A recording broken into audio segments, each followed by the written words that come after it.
Hello students. जैसा कि आप सभी को पता है डीएड स्पेशल एजुकेशन एचआई के जो हम प्रीवियस ईयर क्वेश्चन पेपर जो फर्स्ट ईयर के हैं उनको सॉल्व कर रहे हैं। तो आज का हमारा जो पेपर है जिसको हम सॉल्व करेंगे उसका नाम है चाइल्ड डेवलपमेंट एंड लर्निंग। ठीक है, उसमें जो हमारे पहली वीडियो में हमने इसके ट्रू एंड फॉल्स जो है वो हमने सॉल्व कर लिए थे। अगर किसी ने वो वाली वीडियो नहीं देखी तो इसी चैनल पर वो वाली वीडियो डली हुई है, उसमें चाइल्ड डेवलपमेंट एंड लर्निंग करके लिखा हुआ है और पार्ट 1 लिखा है, वो जाकर आप देख लीजिएगा। और साथ ही उसके साथ ही हमने उसी वीडियो में हमने इसके मल्टीपल चॉइस क्वेश्चन भी क्लियर कर दिए हैं। और आज जो हम इस वीडियो में अभी हम जो है अपने 1 वर्ड के जो क्वेश्चंस आते हैं, जो 1 सेंटेंस के क्वेश्चन आते हैं 1 मार्क्स के, उसको हम सॉल्व करेंगे। इस वीडियो को मैंने इसलिए भी अलग बनाया क्योंकि इसकी पीपीटी थोड़ी सी जो ये पीडीएफ है ये क्लियर इतनी हो नहीं रही थी, क्वेश्चंस की लगा लो, तो इसलिए मैंने इसको पीडीएफ फॉर्म में उसके कंटेंट भी साथ में लिख दिया, इसके आंसर के किस प्रकार से आप आंसर जो है लिखोगे 1 मार्क्स क्वेश्चन में। तो इसलिए मैंने इसको अलग से जो है बनाने के लिए रखा था। तो इसमें अभी हम पहले क्वेश्चन सभी रीड कर लेते हैं ताकि जो आपको जब आप पीपीटी में आप इसको देखो तो आपको क्लियर हो जाए। पहला था हमारा डिफाइन ग्रोथ। ठीक है, वृद्धि को परिभाषित करना था, इन्होंने साथ में विकास भी लिखा था। बट ग्रोथ का अगर तुम लोग आप सभी लोग जो है ग्रोथ की ट्रांसलेट करोगे तो वहाँ विकास आता है, बट जो ग्रोथ का एक्चुअल मीनिंग होता है वृद्धि होता है। ठीक है, तो इसलिए ये आपको ध्यान में रखना है कि ग्रोथ का आपने ग्रोथ के बारे में लिखना है, वहाँ विकास का कॉन्सेप्ट जो वो एक प्रकार से वाइड कॉन्सेप्ट है। ग्रोथ जो है एक नैरो कॉन्सेप्ट माना जाता है, तो इसीलिए आप ग्रोथ एंड डेवलपमेंट विकास और वृद्धि को अलग अलग रख कर पढ़ोगे। नेक्स्ट हमारा है state any one principle of development, के विकास का कोई भी एक सिद्धांत लिखना था।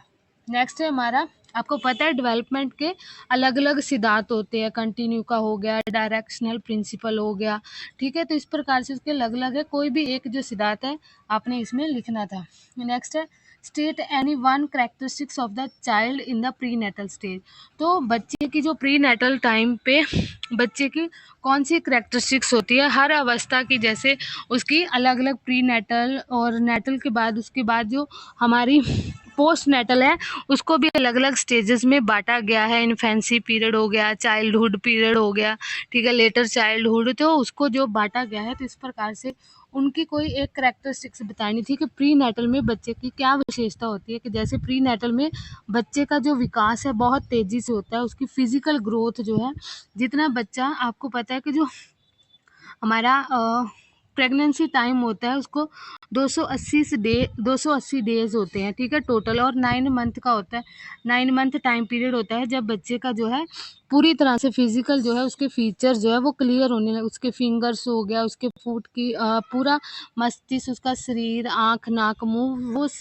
ओनली 280 डेज में बन जाता है पूरा। तो उस हिसाब से उसका फिजिकल ग्रोथ जो है वो बहुत जल्दी होता है, ये उसकी मेन करेक्टरिस्टिक्स मानी जाती है प्री नेटल टाइम की। ठीक है, तो इसके अगर वीक पूछे जाएंगे, जो हमारी प्री नेटल स्टेज है बच्चे की, तो वो कितने वीक्स की होती है, तो बच्चा जो है 40 वीक का माना जाता है। ठीक है, 40 वीक में बच्चे की पूरी जो वो एक ग्रोथ हो जाती है, जब उसका जो 9 मंथ का जो टाइम पीरियड है उसको 40 वीक्स में डिवाइड किया जाता है। ठीक है, 40 वीक्स और 280 डेज होते हैं टोटल उस टाइम पीरियड में। और नेक्स्ट है हमारा, इसको हम पीपीटी के माध्यम से भी देखेंगे, ये सिर्फ मैं आपको जनरल आइडिया दे रही हूँ। नेक्स्ट है हमारा how do we learn according to Bandura, तो आपको पता है बंडूरा ने जो है हमारी एक बेबो डॉल जो है उसकी थ्योरी दी है सोशल लर्निंग की, कि बच्चे किस प्रकार से समाज में रहकर कैसे सीखते हैं, कि बच्चे नकल करके अनुकरण के माध्यम से सीखते हैं।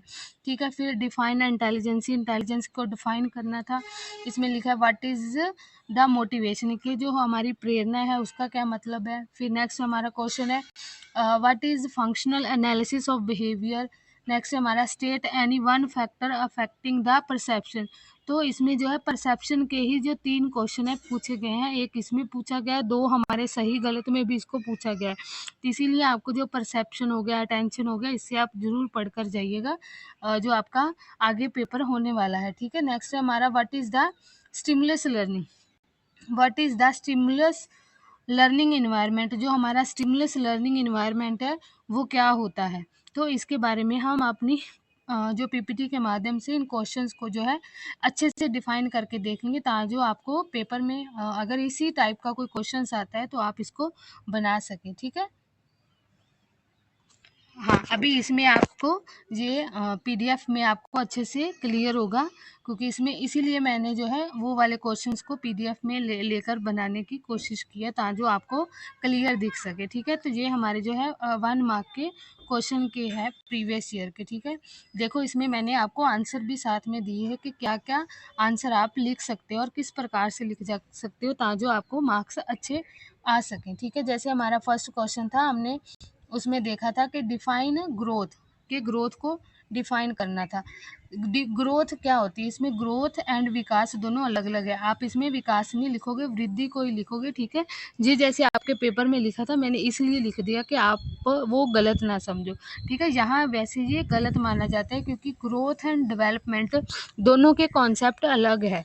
ठीक है। ग्रोथ जो होती है हमारी जो शारीरिक वृद्धि होती है, इसका मैं आपको डिफरेंस भी बताऊंगी नेक्स्ट वीडियो में। ग्रोथ एंड डेवलपमेंट का डिफरेंस बताऊंगी, नेचर एंड नर्चर का जो डिफरेंस है वो भी आपको नेक्स्ट वीडियो में, इसकी नेक्स्ट वीडियो जो है उस पर बनाऊंगी डिफरेंस के बारे में। ठीक है। इसमें आपको मैं अभी बता देती हूँ कि ग्रोथ क्या है। ग्रोथ जो है हमारी क्या है, एक शारीरिक अंगों का बार आकार जो कि हमें दिखाई देती है। ग्रोथ क्या होती है, जो हमारी बॉडी में चेंजेस आते हैं, जो हमारी ग्रोथ है होती है। जैसे हम पहले छोटे होते हैं, धीरे धीरे करके हमारी जो ग्रोथ है, हमारी वृद्धि होती जाती है, हम बड़े होते जाते हैं। तो उसी प्रकार से हमारे जो मतलब बड़े होने का आकार है वो हमको दिखाई देने लगता है। हम जब बोलते हैं कि हाँ बच्चा जो है अभी बड़ा होने लग गया है, तो वो क्या है, हमें वो चीज़ दिखाई देती है। ग्रोथ जो है हमें एक विजिबल चीज़ होती है कि हम उसको देख सकते हैं, हम उसको माप कर सकते हैं। ठीक है। मेजर भी कर सकते हैं। जैसे हमारी लंबाई हो गया, हमारा वजन हो गया, तो इसको मापा जा सकता है और दिखाई देने वाला जे एक दिखाई दे सकती है हमको। तो इसी प्रकार से जे हमारी जो शारीरिक, जहाँ शारीरिक अंग, जैसे हमारे अंग लगा लो, हाथ पैर। ठीक है। ये भी जब पैर छोटे होते हैं, हाथ छोटे छोटे होते हैं, और धीरे धीरे हमारे टाइम के साथ साथ जो है हमारे हाथ जो है वो बड़े होते जाते हैं। तो वो क्या है, हमारी ग्रोथ होती है, हमारी वृद्धि होती है। तो उसको बोलते हैं बढ़ो, जो हमारी होने वाली बढ़ोतरी को हम वृद्धि कहते हैं। इस प्रकार से आप क्वेश्चन लिखोगे। ठीक है। तो नेक्स्ट हमारा क्वेश्चन क्या है, state any one principle of development. जैसे मैंने आपको बताया कि प्रिंसिपल अलग अलग होते हैं, तो इसमें विकास एक व्यापक संप्रदाय है। मतलब जो विकास है वो एक ब्रॉड लेवल का कॉन्सेप्ट है। जैसे हमारा जो ग्रोथ है वो एक टाइम पे आकर रुक जाती है। जैसे बच्चा जो है 17-18 साल के बाद या 19 साल के बाद में है, उसकी जो ग्रोथ है वो रुक जाती है। तो इस प्रकार से जो हमारा डेवलपमेंट है वो रुकने वाला नहीं होता। वो हमारा जो है हमारा वॉर्म टू टॉम चलता है। मतलब कि वो जन्म से लेकर मृत्यु तक चलता है। जब माँ की अवस्था से लेकर हमारी जो डेवलपमेंट है वो हमारी गर्भ अवस्था से शुरू होकर हमारी मृत्यु तक जो है वो चलती है। ठीक है। तो डेवलपमेंट भी इसी प्रकार का हमारा कॉन्सेप्ट है। तो इसीलिए इसको एक निरंतरता का सिद्धांत जो है बोला जाता है, कि इस प्रकार से इसका मुख्य सिद्धांत है कि ये जो है हमारा डेवलपमेंट है वो निरंतर होता रहता है। ठीक है। और ये एक डायरेक्शनल भी होता है, कि हमारा पहले जो है बॉडी पर कंट्रोल आता है, हमारी हेड कंट्रोल होता है। ठीक है। जैसे सेफेलोकोडल हो गया, प्रॉक्सिमोडिस्टल, मैंने आपको फर्स्ट वीडियो में इसका कॉन्सेप्ट है क्लियरली समझाया हुआ है। आप इसको जाकर वहाँ देख सकते हो, आप वहाँ वो वाला भी लिख सकते हो प्रिंसिपल इस वीडियो में। ठीक है। नेक्स्ट हम देखते हैं, state any one characteristics of child in the prenatal stage, के बच्चे की प्री नेटल स्टेज में कौन सी एक करेक्टरिस्टिक्स है। ठीक है। इसमें जैसे आप बताया गया कि कौन सी कोई एक विशेषता बताओ।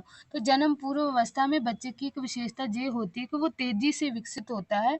इस दौरान बच्चा एक एकल कोशिका, मतलब बच्चा एक छोटे से जो हमारा कोशिक होता है उससे पूर्ण विकसित हो जाता है शिशु। एक छोटे से जायकोट लगा लो, उससे जो है वो एक बनता है, और उससे जो है बच्चे का पूरा जो ग्रोथ है वो विकसित हो जाता है बच्चा। तो जिसमें कि उसका दिल भी धड़कने लग जाता है, उसकी छोटी छोटी फिंगर्स बन जाती है, पैर की उंगलियां जो है, तो वो एक पूरी जो विकसित होता है। वो शारीरिक विकास जो है बच्चे का प्री नेटल स्टेज में बहुत तेजी से होता है।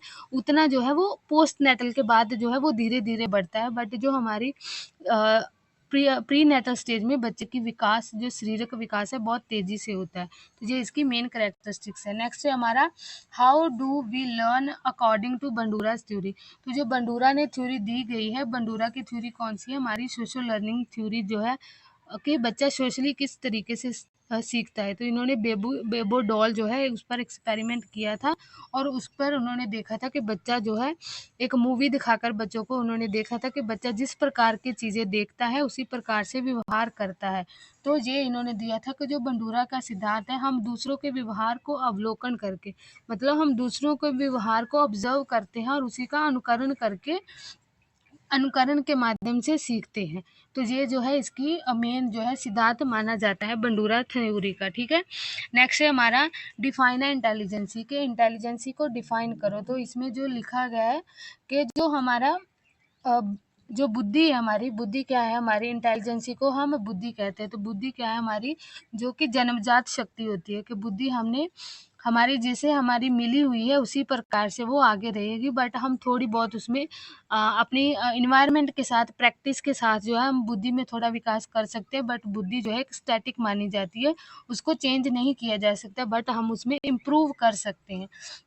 तो ये एक विषाणुगत होती है कि मतलब जितनी हमें हेरिडिटरी में, जितनी हमारी फैमिली में सभी की बुद्धि होगी, जैसे कि सामान्य जो बुद्धि है वो 190 से लेकर 110 तक जो है सामान्य बुद्धि मानी जाती है। अगर आप सामान्य बुद्धि वाले तो वो आपकी सामान्य रहेगी।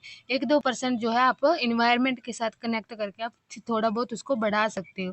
ठीक है। और जो हमारी बुद्धिमत्ता होती है वो क्या करती है, अनुभव से हम सीखने और समस्या को हल करने, ये एक जो हमारी मानसिक एबिलिटी मानी जाती है, जो कि एक जटिल होती है और जिससे कि हम क्या करते हैं, अपनी समस्याओं को सुलझाते हैं। और जो हमारी नई परिस्थितियां होती हैं, जिसमें नई सिचुएशन के साथ हम अनुकूलन करने की जो क्षमता होती है, वो हमारी इंटेलिजेंस के माध्यम से ही होती है। तो इस प्रकार से आप इंटेलिजेंस को डिफाइन कर सकते हैं। तो नेक्स्ट हमारा क्या है, व्हाट इज द मोटिवेशनल, के मोटिवेशनल क्या है। ठीक है। आपको पता है कि मोटिवेशन जो है, इसको प्रेरणा कहते हैं हिंदी में। और जो लोगों को कार्य करने में, मतलब मोटिवेशन क्यों होंगे, आपको कोई भी कार्य करना है तो उसके लिए आप पहले मोटिवेट होते हो कि हाँ हमें ये कार्य करना है। और मोटिवेशन तब तक रहता है जब तक वो आप कार्य को सफल नहीं कर लेते। तो इसका कार्य है लक्ष्य प्राप्त करने के लिए जो प्रेरित करती है। उदाहरण के लिए जो अब्राहिम मैस्लो थे, उन्होंने एक अपना सिद्धांत दिया था, मैस्लो थ्योरी उसको बोलते हैं। उन्होंने एक पदानुक्रम सिद्धांत दिया था कि जो उनकी बुनियादी आवश्यकता है, ठीक है, हम जो है अपनी फिजियोलॉजिकल नीड जो है सबसे पहले उनको पूरा करते हैं। तो इन्होंने इस प्रकार से अपना पदानुक्रम सिद्धांत दिया था कि पहले जो है हम फिजिकल नीड्स को पूरा करते हैं, फिर हम सेफ्टी देखते हैं। पहले बच्चे को जो है भूख प्यास उसको बुझाना होगा, तो वो हमारी फिजिकल नीड हो गया। दूसरी हमारी सेफ्टी नीड, अब खाना होगा तो फिर सोने के लिए हमें घर भी चाहिए, छत भी चाहिए एक, ठीक है, तो वो हमारी सेफ्टी नीड हो गया। नेक्स्ट है हमारी जो है, नीड के बाद हमें लव एंड बिलोंगिंगनेस भी चाहिए, कि हमारे फ्रेंड्स भी होने चाहिए, हमारे आस पड़ोस में रिश्तेदार वो भी सब होने चाहिए।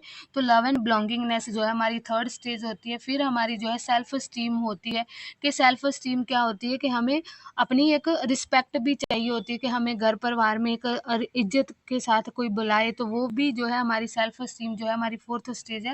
नेक्स्ट है हमारी सेल्फ एक्चुअलाइजेशन। सेल्फ एक्चुअलाइजेशन होता है जो एक टॉप लेवल की जो हमारी नीड होती है, कि सब कुछ हम त्याग देते हैं, कि हम अपने आप में मस्त रहना चाहते हैं और अपने कार्यों में मगन रहना चाहते हैं। तो वो हमारी सेल्फ एक्चुअलाइजेशन है। तो इस प्रकार से जो है मैस्लो ने ये थ्योरी दी थी कि बच्चा जो कोई भी है वो मोटिवेशन किस प्रकार से होगा। अगर उसकी फिजियोलॉजिकल नीड पूरी होगी तो वो अपनी सेफ्टी के लिए कुछ करेगा, फिर उसकी लव बिलोंगिंगनेस होगी, फिर उसकी सेल्फ स्टीम होगी, तो फिर उसकी सेल्फ एक्चुअलाइजेशन में पहुंच जाता है। तो इसमें बहुत कम लोग हैं जो सेल्फ एक्चुअलाइजेशन में पहुंचते हैं। ज़्यादातर लोग हैं जो अपनी लव बिलोंगिंगनेस और सेल्फ स्टीम तक ही रहते हैं। तो इस प्रकार से ये मैस्लो ने सिद्धांत दिया था। और ये प्रेरणा के ऊपर जो है, आप अगर इस पर मैंने ये जो है आपको क्यों दिया है, क्योंकि आपके मार्क्स ना कट पाए, इसलिए मैंने ये इसमें अब्राहिम मैस्लो की उनका नाम दिया है, कि आपको ये लिखा हुआ है कि इब्राहिम मैस्लो ने अपनी आवश्यकता को पदानुक्रम मतलब एक ऑर्डर में दिया गया है कि प्रेरणा को समझाया है, जिसमें दिखाया गया है कि उच्च आवश्यकताओं पहले कि हमें उच्च आवश्यकता को अगर हमें सेल्फ एक्चुअलाइजेशन या सेल्फ स्टीम हम पहले नहीं पा सकते, पहले हमें बुनियादी आवश्यकता जैसे हमारा खाना पीना, ये जो है हमारी जो पहली बुनियादी नीड्स है इनको फुलफिल करेंगे। इनको फुलफिल करने के बाद ही जो है हम दूसरी नीड को या उनके तरफ हम प्रेरित हो सकते हैं। तो ये भी आप लिखोगे तो आपको जो मार्क्स है वो अच्छे मिलेंगे कि उनको पता चलेगा कि हाँ बच्चे को इनके बारे में नॉलेज है।